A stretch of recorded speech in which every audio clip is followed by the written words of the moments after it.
The courtroom door felt heavier than it should. I walked in wearing the only suit I own, the one I bought for job interviews that never called back. In the front row sat my family, my mother Linda, my father Mark, and my brother Tyler in designer clothes. Linda saw me and smirked.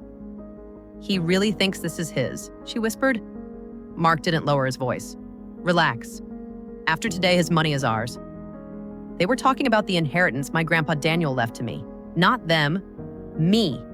If you were in my place, what would you do? Walk away or fight your own parents in court? If this already hits a nerve, like the video, comment and subscribe, because it gets worse. I didn't grow up in one of those Hallmark families. In our house, love had a dress code and a price tag, and I never quite made it past clearance. My brother Tyler was the golden boy from the day he was born. New truck at 16, full ride paid for a college he barely attended, a down payment on his condo the second he decided he was too old to rent. My parents, Linda and Mark, loved to brag about him. Tyler's our success story. You know what they used to say about me? "Oh, that's just Alex. He's figuring it out." I heard my mom say once when she thought I was out of earshot, "He's not built for big things. We just hope he doesn't become a problem." That one stuck in my bones, like a bruise that never fully fades. While Tyler posted pictures on boats and rooftop bars, I was stocking shelves at a grocery store at 2 a.m., then dragging myself to community college on 3 hours of sleep. Basement apartment, peeling paint, mice in the walls, neighbors who screamed at each other through the night. I wasn't asking for much, just not to be treated like a mistake that somehow kept surviving. One time, my dad snapped at me, "If we hadn't helped you at all, you'd probably be homeless by now, like my existence was some failed investment." If any of this hits a nerve already, pause for a second. Drop a like or just type "I get it" in the comments. Because feeling like the extra child at your own family table, that's a different kind of lonely. The only person who ever really saw me was my grandpa, Daniel. He was the one who showed up alone to my associate's degree ceremony when everyone else got busy.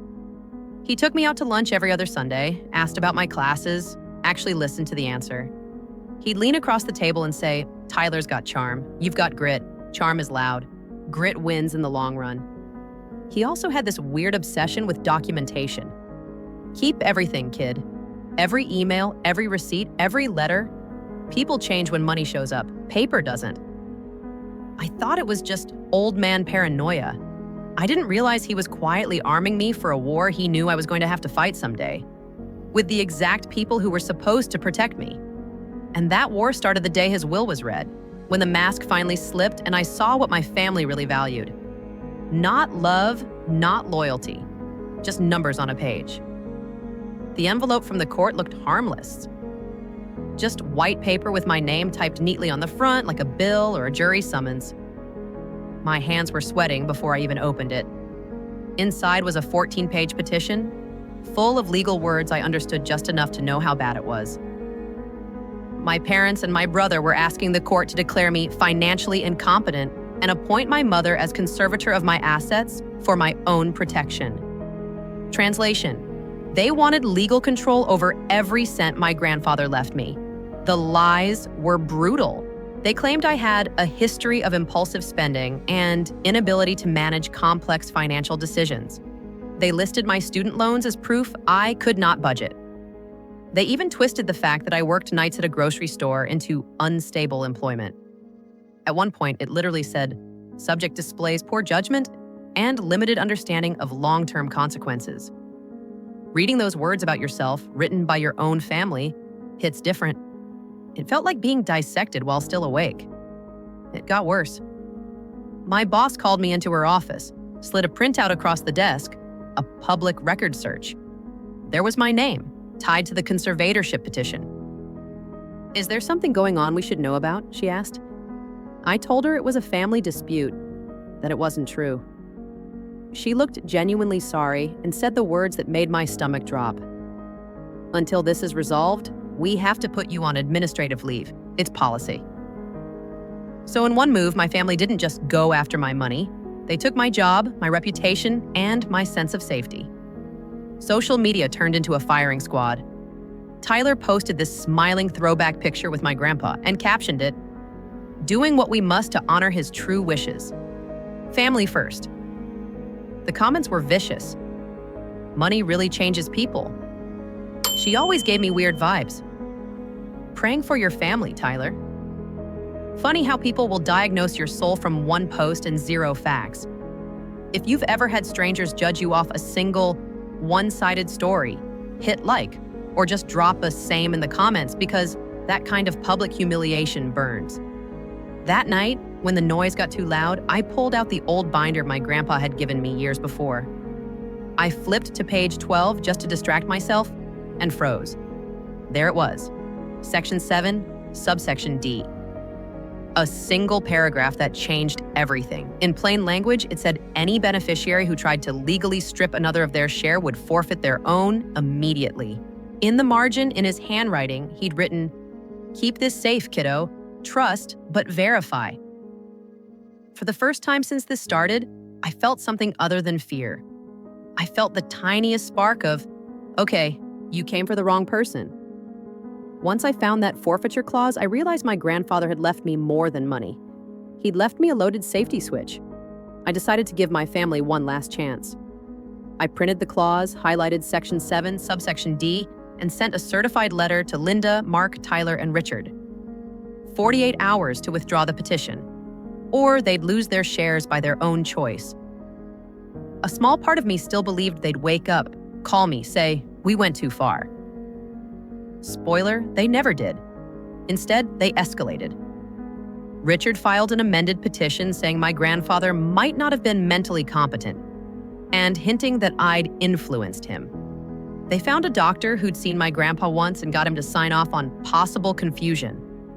That was the moment the pain shifted. It wasn't just about me anymore.